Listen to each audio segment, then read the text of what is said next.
I've talked often, and I mentioned it in my book. I didn't dedicate a full chapter to it. I've mentioned it in prior videos as well, but I have talked about how advertisers, marketers go out of their way to disparage and mock men, masculinity, fathers, to sell their products and services generally, to women. You see it a lot with cleaning advertisements on TVs, where it's like, oh, your husband's a moron. He leaves the shit everywhere. Get this, whatever, and it'll solve your problem. And, you won't need to have to train your husband. You can just push this button or, slide this thing over and it'll solve it for you.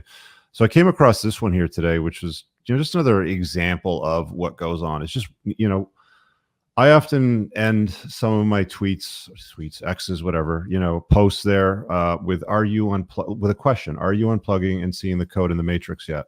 So here's one that I did a screenshot of. So this is an ad. I don't really care what karma shopping is or what 93 million Americans that travel, blah, blah, blah. This is what caught my eye here. So this is an ad with a tweet. I don't know who this Max Koenig nerd is, but he says, "My wife just scolded me for booking our trip without checking with karma first." It's an actual ad, right?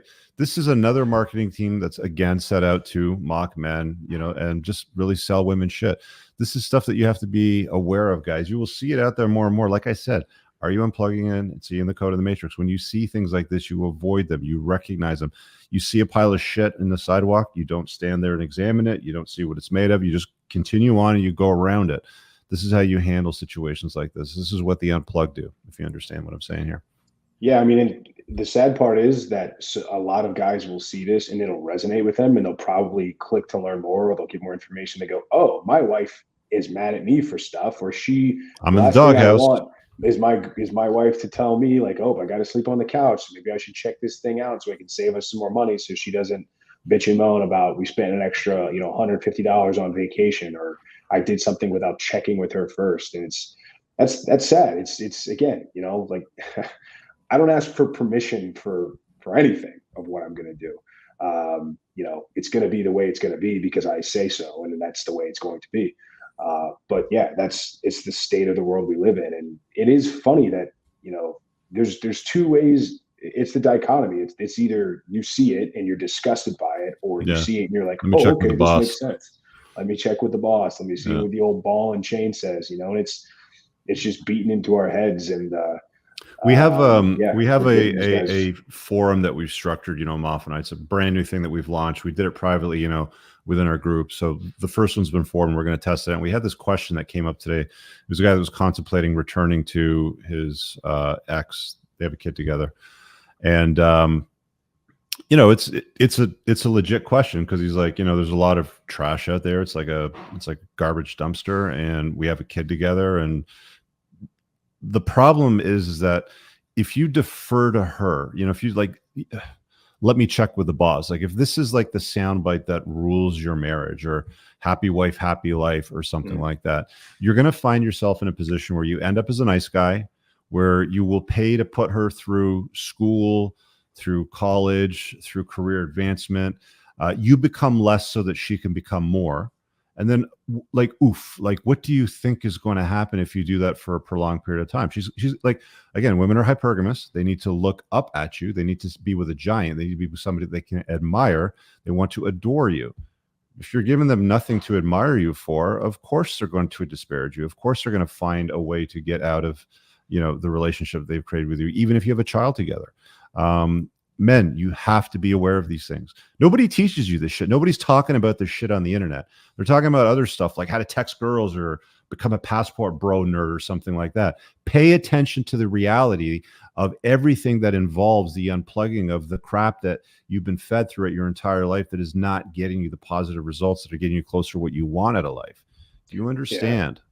There's a reason why module 1 of the School of Unplugging is what is an unplugged man and how to become one. Because if you can't do that, you can't do anything else. It has to start with one. Shout out to Steph for joining, being a 1%er. But that's got to be your foundation and your baseline. Like, I don't care how good looking you are or how much you can bench press or this, that, and the other. If you're not unplugged and you're still plugged into society's comfortable lives, you're going to get run through the meat grinder, my friend. And two things on that point about checking with the wife or checking with this.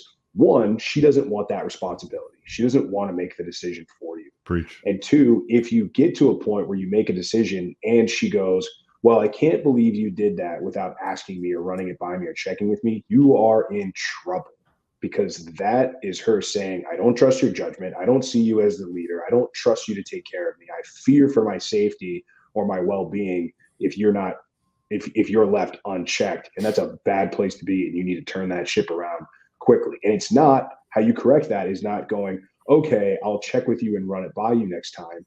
It's, I'm going to take care of it. And then you show through your actions that you do good things and you do and take care of business essentially. And over enough time, that trust built itself up, unless you're playing from so far behind that she's never going to see you that way. So it's really hard once you've lost that respect or lost that trust to gain it back. It can happen. But that's, my response to this guy earlier is just like, it's almost never a good idea to go back to an ex, because even if you go back as this masculine, unplugged man that knows all the right things, knows the material, and you can even put it into practice. I think the only way you can do it, bro, is you just ignore her. You carry on with doing what you're doing. You chase excellence. You put some kind of a dent in the universe, and she's got to come to you. That's it. You can't negotiate this. You can't go back to it. She has to see that the new version of you is what she wants and demand it. And even then, it may not be the best idea. And that's what I mean. It's like, because what can still happen is one or two things. One, she's not going to believe you. She's going to think you're manipulating her, or you think that you're basically going to be looking for it. She's looking for the action. Yeah. You're like divorced dad syndrome. Like, you go out and buy a shiny new sports car, get a hot young girlfriend. She's going to think that, oh yeah, you're just making it up, or you're trying to manipulate me. But let's say even on a long enough timeline, you continue to make these changes. There's nothing saying that she won't try to get you back to where you were and knock you down 3, 4, 5 pegs. There's a potential that she's not in love with this new guy, and she doesn't want you to be this leader. She wants to try to kill Batman. I talk about this all the time. And if it's just, you're playing it on hard mode. If LTR is hard mode, then LTR, or trying to rebuild a relationship with the past ex, is like 2x hard mode. And, there's things that can complicate it, things like with kids, and there's always variables to toss into the equation. But, it's very difficult. And again, I don't think I've ever really seen it, work out. And we know a lot of guys that are in a lot of relationships. We've talked to thousands of men at this point, and your odds are very, very slim. Yeah, it's perceived value that matters, and she has to perceive your value as being higher. And even then, you're always going to have the nonsense that ended it.